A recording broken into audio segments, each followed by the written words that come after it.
that was so widespread in the CIA after, the Bay of Pigs and when Kennedy fired Allen Dulles and the entire. Well, and Kennedy was easing us out of there, wasn't he? Yes, and that's the other thing. You'd say if the Pentagon Papers were really hot stuff, they would have something on the principal covert op of that era, i.e. the Kennedy assassination. And it's amazing to see in the Pentagon Papers how they just paper over. They say, well, there was a new president, or there's nothing about Kennedy assassination, right? John F. Kennedy shot, nothing like this. It just says, this was discussed, in October 1963 with the president, and then, again in December 1963 with the successor, right? With the new president.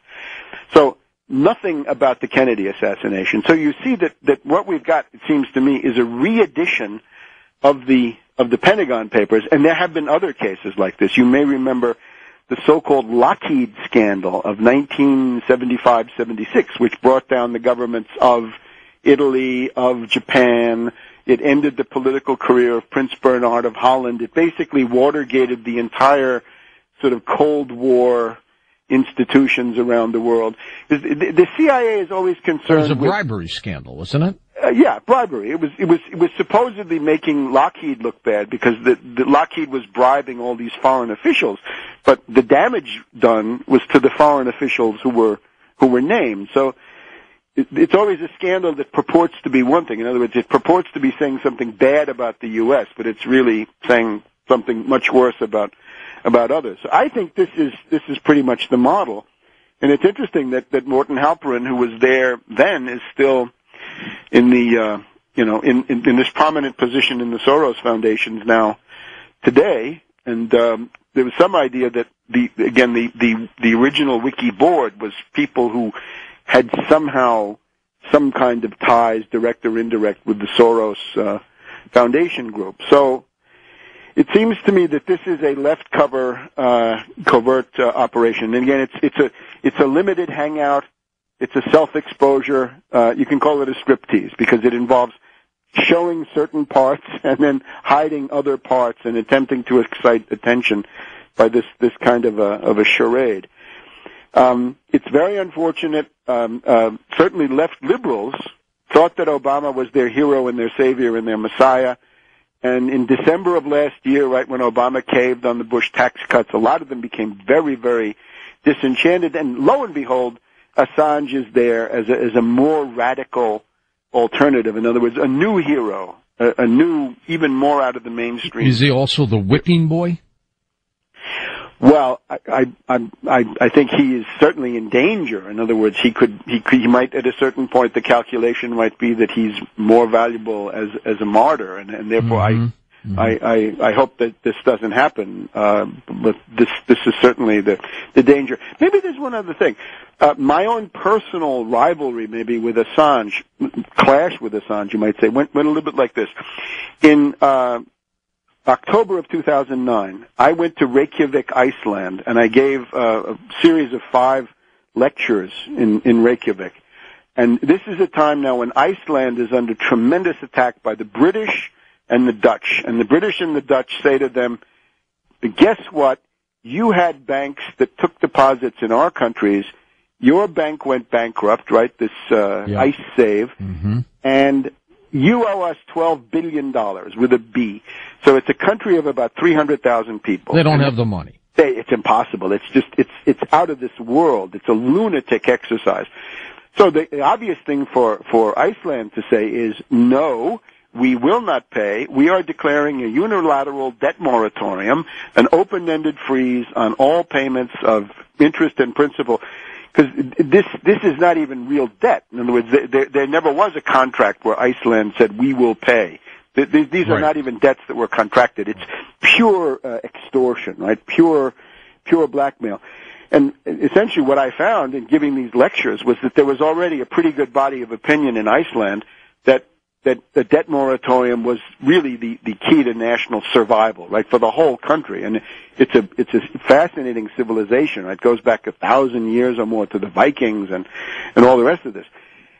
Then Assange blows into town. I leave, Assange comes in, and Assange's argument, or he's been there, right? He comes and goes. Who knows how he pays for it? He blows into town and says, that's not radical. Let's do my shtick, which is these documents here. This is radical. And some of the very valuable, very good people that had been interested in the, national salvation through a debt moratorium were then, I think, diverted into Assange's crazy activity. Were people listening to him? I mean, did he have that kind of clout? To him, yeah, because one of the things he did was he would come with leaked documents about about whatever. The debate, specifically what interested them at the time. In other words, he'd say, you're interested because the British and the Dutch are demanding money from you. Here, I have some documents. I have a London cabinet document. I have something from the Dutch, central bank or whatever it is, and it shows how they're plotting, to get you, the money. So they love that. He's got to start with real bait. Yeah. There've got to be authentic, highly interesting elements at the beginning. So he could get his foot in the door. So then he gets his foot in the door, and then he leads you into the desert, right? Because some of the people have come under legal attack now, because they were involved with Assange, whereas they could have been doing something, I think, much more to the point, which would be save your country, don't worry. And the other thing about Assange is he does not say that the Iraq war should end. He does not say that the Afghan war should end. He just says whatever you do should be transparent. What does that mean? Transparency, of course, a great CIA slogan, right? It's a way to attack governments all around the world. It's a great, all-purpose tool to destabilize anybody, because governments are secretive. This doesn't change. People are secretive, right? Privacy is secretive. So he's against hierarchy, and he's in favor of transparency. The anti-hierarchy part is essentially the eternal Oedipal rebellion of the youth, right? The rejection of the father, right? That Mubarak is bad because he's old and he's discredited, and the young people know what to do. If you look at Europe in the 1920s and 30s, the idea that the youth know what to do, very dangerous idea in Germany and Italy in those years. Now, while all this is going on, Webster, we're in this economic mess worldwide. Right. That doesn't happen by accident. No, but this of course is the essence of finance capital. The U.S. used to be a great industrial capitalist country, and that was success, and that was the path to solving social problems. What we've had now, especially really since 1971, I guess, since the end of the Bretton Woods system, Nixon and Kissinger destroying the monetary system. Yeah, the gold settlement was an important part of it. Fixed parities, gold settlement, the Bretton Woods system, Franklin D. Roosevelt's last gift to the world, the New Deal for the world, you can call it. It was the most successful monetary system in human history. It was genius. Better than anything before, better than anything after. Not perfect, because it did have the International Monetary Fund in it, which has been a disaster. But since 1971, we've been living in the ruins of the Bretton Woods system. And that has led to the casino economy, globalization, more and more speculation, the decline of industrialism, especially in the United States, deindustrialization, the post-industrial society, and above all, in recent years, the derivatives, right? The derivatives. Good old derivatives. These had been banned. They were strictly illegal in the United States under the Commodities Exchange Act of 1936. Great New Deal law. From 1936 to 1982, derivatives were illegal. And the stigma of their illegality kept going until the end of the 90s, despite the fact that they had been, legalized formally under Reagan. It took all the efforts of Wendy Graham and Phil Graham and Alan Greenspan and Robert Rubin and Larry Summers and Gene Sperling, some of these people are still around now, to get the derivatives fully legalized. Now, what that then led to, and this is what I was writing about in Surviving the Cataclysm. You always have these bubbles, boom and bust. You had a stock bubble in the 80s, right? Crash of 87. You had a stock bubble in the 90s, right? Irrational exuberance. You had a dot-com bubble. You had a Y2K bubble. All of these bubbles come and go. But now we have the housing bubble, which leads to the total destruction of the New York and London banks. Right. They're all bankrupt. And that's not going to come and go. No, and the thing that multiplies it, in other words, the thing that makes that last housing bubble into this catastrophe that it's been, is not the housing stuff itself, because this is really not that big. It's the fact that you've got, by the end of the process, and still today, $1.5 quadrillion worth of derivatives sitting primarily in the bank. So 1,500 trillion of derivatives, probably about two-thirds of that in the U.S., or maybe half of it in the U.S., something like that. 700 trillion. They've got to be scared to death with that thing.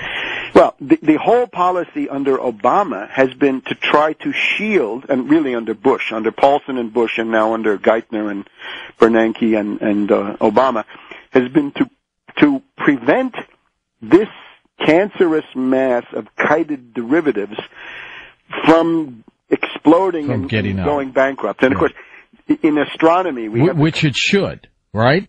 Well, it should. This is in astronomical terms, this is a black hole, right? This is the negative gravity that will suck in the entire universe. There's not enough money in the universe to bail out 1.5 quadrillion of derivatives, because with the derivatives, you can lose 50 to 1, you can lose 100 to 1. How did they let it get so high?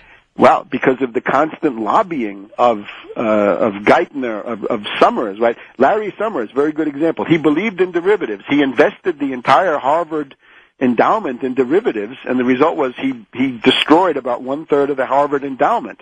I mean, he seriously believed in derivatives. So, remember at the beginning of the TARP, the idea was that the $700 billion would be used to buy toxic paper. Yep. And the toxic paper means what? It means credit default swaps. It means collateralized debt obligations. It just means derivatives of these crazy, kind, right? Designer derivatives that they make up.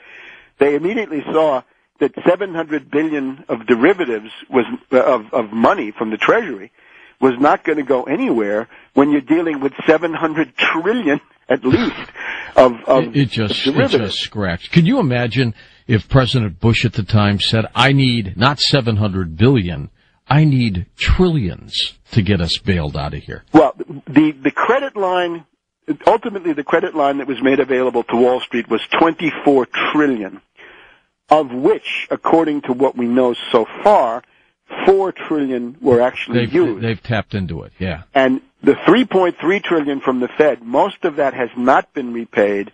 The AIG part will, I don't think, ever be repaid. So it's not true that these zombie bankers have paid back the... Let's get more of this, Webster, when we come back. Plus, we'll take some phone calls with you in our final hour right here on Coast to Coast